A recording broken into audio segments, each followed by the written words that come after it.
pickup team, which is the delicious steak dinner team, who changes the food that they are naming their team after every single time they play in a tournament. Which made me question, are they just a pickup or an actual team that doesn't care about their branding? So, in spite of me, they've changed their team name this month to Disgusting Pickup Team. And I refuse to call them that, because that is disgusting. Instead, I have come up, with the help of others, a list of different dinners and maybe some breakfasts and maybe some like desserts or questionable snacks or appetizers that I will be referring to them as over the course of this set. So keep up in chat if you, because we're not going to be calling them Disgusting Pickup Team. That's not fair to them. I mean, or me. I gotta say, I have to admonish a little bit here. Disgusting Pickup Team, the lack of devotion to the bit is disappointing. It's disappointing to me. So you might go back to the VOD and say, wow, they should be calling us Disgusting Pickup Team. That is not our name. But you know what? I think that Popgun may be doing you a favor here by forcing you to devote yourself to the bit and course correcting you back to what you're usually called. But we're going to be heading straight into this game here on Splat Zone's Mahi Mahi Resort, taking a look at these loadouts. No surprise, we're seeing a Reef Slider on both of these sides, but what is a surprise, at least to me, is that Sorella. I don't even know what the kit. Oh, it's the Inkjet variant on that. Okay, fair enough. But yeah, you don't see a lot of Brella in general online, and you don't see a lot of kitten players alive in the middle of the map right now because delicious Cobb Salad is doing a fantastic job of getting control of the zone early. Keep in mind, they've had a little bit of a break here. They just came off of a winners finals loss to the Fun PB, but right now Nox is sliding them up with the roller and going right into the enemy base, getting destroyed by Grubhub, who gets sent back from that reslider. That's going to be a very aggressive Dread Ringer you're going to be seeing coming out of Delicious Shrimp Cocktail. Yeah, absolutely. Already down to 30, half of the team of Kittens down, while I believe Tonkatsu Ramen able to take back this zone, making their way down into the base right now, and just making work of Kittens. This has been a really oppressive run, and despite this reslider coming out, not able to cap that zone. So if these seconds tick down, and they do, that is a 100-0 run for Team Pad Thai. Delicious. Okay, so I gotta keep up with my list. I can't. You used Pad Thai, so I'll cross that off. I did have Pad Thai down here, but for Team Delicious Pad Thai, yikes! I mean, we're talking about the Sorella Brella. We had that cute little moment there where they just kind of held up their Brella in the corner, and somebody else came in and took the fight for them. So there you go. The ultimate. One of the terms that has caused like a lot of confusion to people in the community for a long time is the word skirmisher. And it's like, oh, we need to have a skirmisher on our team. And it's like, no, even FLC was like, no, this is just like a term I'm using. Doesn't mean you have to do stuff like this. But as far as like a weapon that draws attention and like kind of soaks up fights, Brella, Tenta, or Sorella, or otherwise, can do just that. And that's exactly what happened right there. You're going to be forced into a 1v1 with me while somebody else comes in and takes a 1v0, gets the fight into our favor. And then I can just turn around and use the Inkjet to clean up the rest of it. But yeah, everything's looking really solid there for the 5-piece combo. Ooh. 5-piece chicken combo with a biscuit on the side team right here. So they did an excellent job in that one. And now the Rainmaker crab leg counter pick is coming out immediately by the Kittens. Hey, we just barely won on this against the team we just beat that I already forgot who that was. Let's see if we can run it back here. Yeah, absolutely. And hopefully it'll be just as close because I think seeing both of those teams just really eke out those points on those grades is at least exciting for me. I'm like, better you than me. I always think whenever I'm seeing a crab, because like I said, pushing feels terrible, defending feels terrible, but it's not terrible to watch. So definitely keep that up. And, you know, since it is the counter pick, maybe, who is it? Kittens. Kittens, their counter pick. Good, because I didn't have a dinner name ready. Perhaps, like, this is what won them that last set. So maybe it's just fresh on the mind. They have their technique ready to go. And that's why they're like, we're running it back. Anything but tower ship shape. And they're picking this because they want to go back to using the crab charger and try to get crab going up on the grates. And we also saw them use crabs in a lot of good defensive situations along the grates as well. That's one of the reasons why they were able to get the win in the previous set that they just played. And of course, since the crab is on the anchor weapon, it's going to be in those spots to where the crab is like, you don't have to go out of your way to find a spot to pop your crab on the defensive side of things. You're already naturally there by shooting your charger. So the question is, can the Kittens find a way to get a lead early so that they can find ways to just kind of bleed out the clock with Grubhub in the right defensive positions and the right special that they want to use? Paintbrush in the Zipcaster Slosher coming out here from Delicious English Breakfast. So a huge comp change up here. No more Reslide or Dread Ringer for them this time around.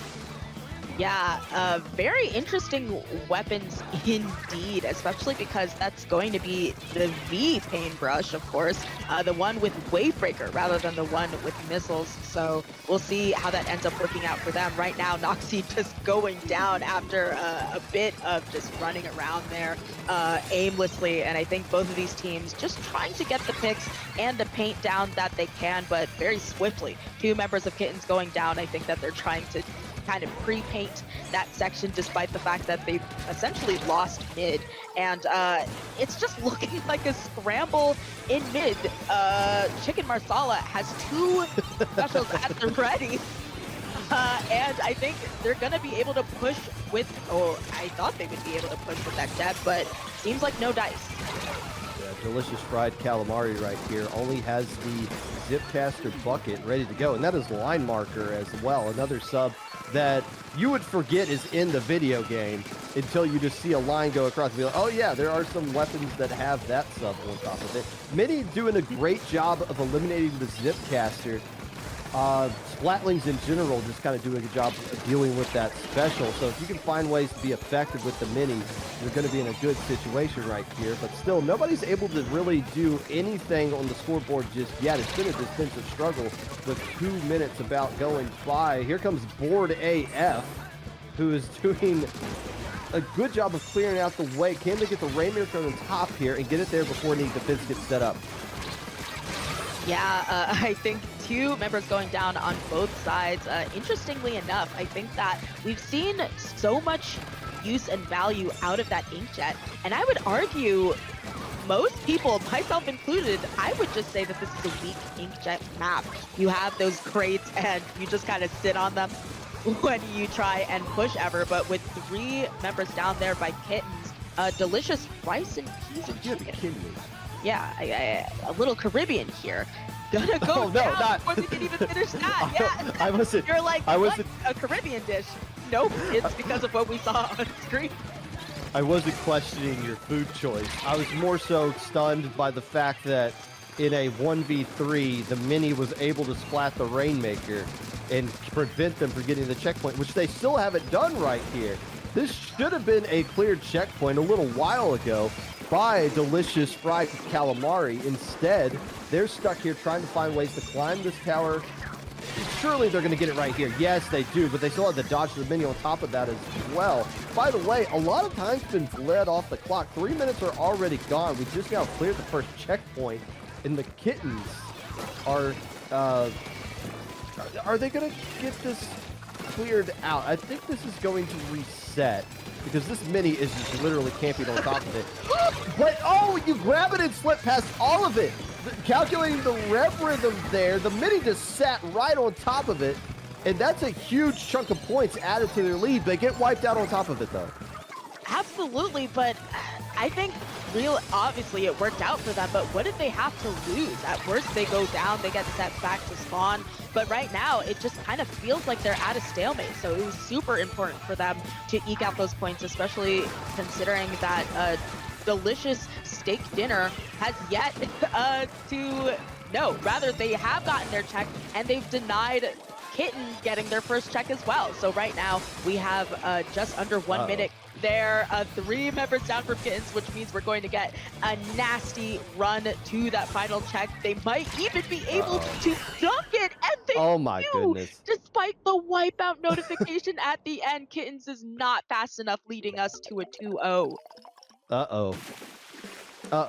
And there was one player left alive. They had a reslider ready to go. And I think they just completely lost track or was out of position. It was just like, well, let me just use this reslider to see if I can get some splats. But at that point, it was over.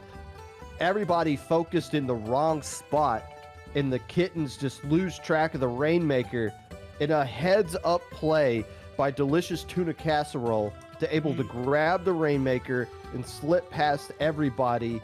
And even as the wipeout is landing in, they can't find a way to get the splat on top of it there. Yikes! Things looking really good right now for delicious sashimi. A delicious sashimi. I love to hear it. But once again, they're gonna get counterpicked. And I'm curious what Kittens has up their sleeves now. I feel almost as though they're getting a little bit of a taste of their own medicine, and that Kittens was able to snatch a lot of these games in that last set at the end. And I think that's what Delicious Veggie Burger, it's been a little bit of their MO that we've been seeing. So of course we're waiting on that counter pick to come out, but wait no more. We are going to be taking it to tower control ship shape. What is Kittens thinking? I gotta know. Why? they barely lasted a minute 13 seconds the last time they played this map. They get destroyed. Why would you want to go here? I mean, it's a different team, I understand, but this is your we'll get them here. They won't be ready for this. They probably played this like 20 times over the course of this tournament. Everybody's counterpicking this map all of a sudden. It's the new Tower Control Art Academy, and interesting choice by the Kittens. We'll see how it works out here, Sasu. I mean, I would sooner pick Tower Control Ink Blot Art Academy over a ship-shaped tower. Honestly, I'm not going on ship-shaped tower unless I'm absolutely forced to. And of note, it was no Styx players that counterpicked that last time, right? It wasn't even their counterpick. So yes, maybe it's just kind of goldfish memory where both of their counterpicks are what they played in the last set. So maybe they're just kind of like, that's just what we remember. We're not trying to look through the list of the things that we can pick. We're the first seeds. We got it. Pick whatever. We'll reverse sweep them. It's the old saying of, okay, why pick something that benefits you even though it benefits your opponent at the same time? And I'm not sitting here thinking like I've been thinking up some sort of counter pick to deal with the Dread Ringer that's probably going to be coming back out here. The Brella, maybe they're thinking like, oh, the Brella's going to be an issue with Clam Blitz, and we've already lost on Splatzones and Rainmaker, but we'll see how this goes. It's never know how these games are going to go. I mean, I do, but I'm not going to spoil it for anybody. I don't want to reveal the strip right here, but this is a potential tournament elimination game for the Kittens here, as Delicious Potato Soup has a great opportunity to punch their tickets to Grand Final.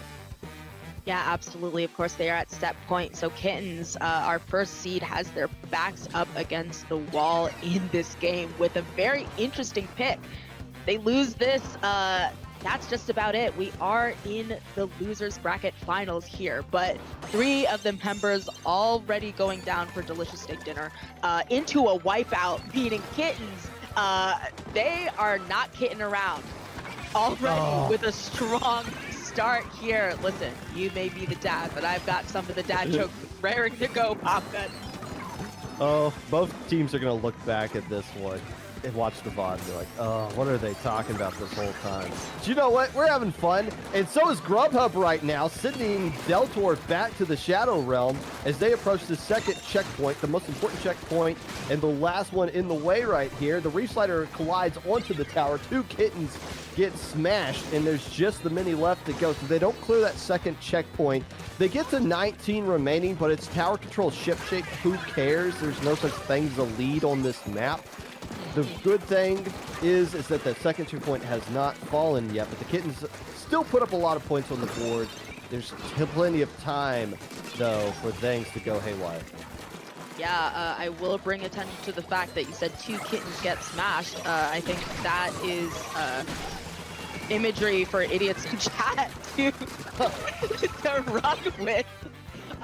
Very graphic there, Popgun. Okay, they got splatted, all right? They're sent back to spawn in a peaceful way.